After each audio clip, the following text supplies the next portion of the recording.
सभी को।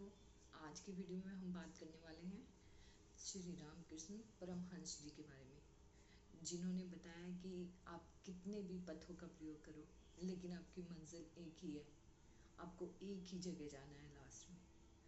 तो उनके बारे में बात करते हैं, थोड़ा सा जानते हैं। रामकृष्ण परमहंस जी का जन्म बंगाल के एक छोटे से गांव में 1836 में हुआ।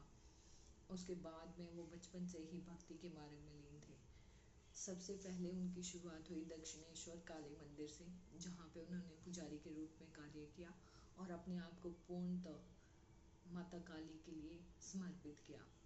उस समर्पण के साथ ही उन्होंने बहुत सारी सिद्धियाँ प्राप्त की और उन सिद्धियों को लेकर उन्होंने जाना कि भक्ति से ही शक्ति है और शक्ति से ही भक्ति है। उसके बाद में उन्होंने सोचा कि मैं अलग अलग धर्मों को देखता हूँ, जिसमें कि बताया है कि भाई भगवान कैसे हम प्राप्त कर सकते हैं, या भगवान अल्लाह और जीसस में क्या अंतर है।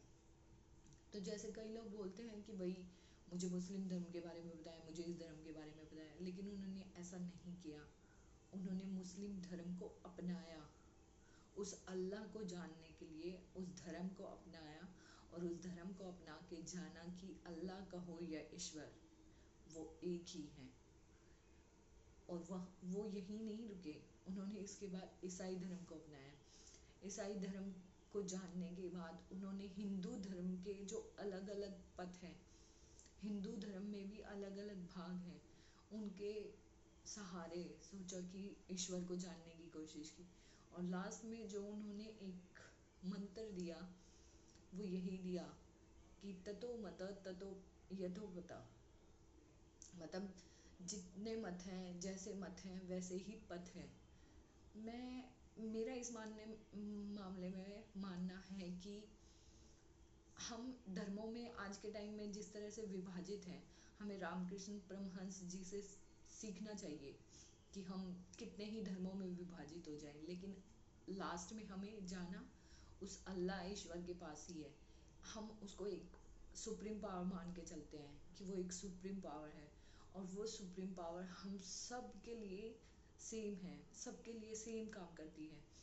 तो उसको धर्म ना मान के हम ये भी मान सकते हैं कि हमारे जो एंसेस्टर हैं वो जैसे हमें ज़मीन जायदाद दे के जाते हैं, वैसे ही उन्होंने हमें ये धर्म के नाम पे एक नियम या फिर एक रास्ता बताया है जो हमें ईश्वर तक पहुंचाता है, जहां हमें पहुंचना है।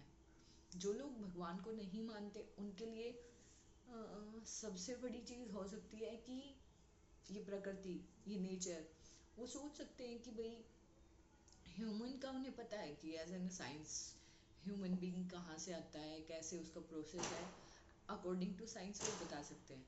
लेकिन क्या वो प्रकृति की हर चीज़ को डिफाइन कर सकते हैं कि चींटी कहाँ से आई, हाथी कहाँ से आया? साइंस के अकॉर्डिंग तो कर सकते हैं, लेकिन इतने सारे एक साथ कैसे आए, और जब उनकी मृत्यु होती है तो वो कहाँ जाते हैं, क्या होता है? ये क्यूरियोसिटी कहिए या फिर ये एक बिलीव कहिए।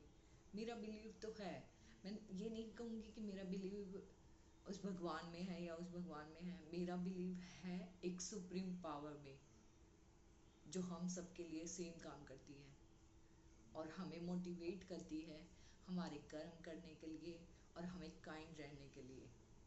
और एज एन ह्यूमैनिटी हमारा सबसे बड़ा जो धर्म है वो काइंडनेस ही है। तो बाकी आप सब लोगों का क्या मानना है वो आप लोग मुझे कमेंट में बता सकते हैं, और सब्सक्राइब करिए मेरे चैनल को और जानने के लिए और अपने भी विचार मेरे साथ साझा करने के लिए, क्योंकि learning is not an one way process, learning and teaching is a two way process. हम सीखते हैं और सिखाते हैं, तो ऐसे ही आप मुझे सिखाइए, मैं आपको सिखाऊंगी। Thank you for watching me.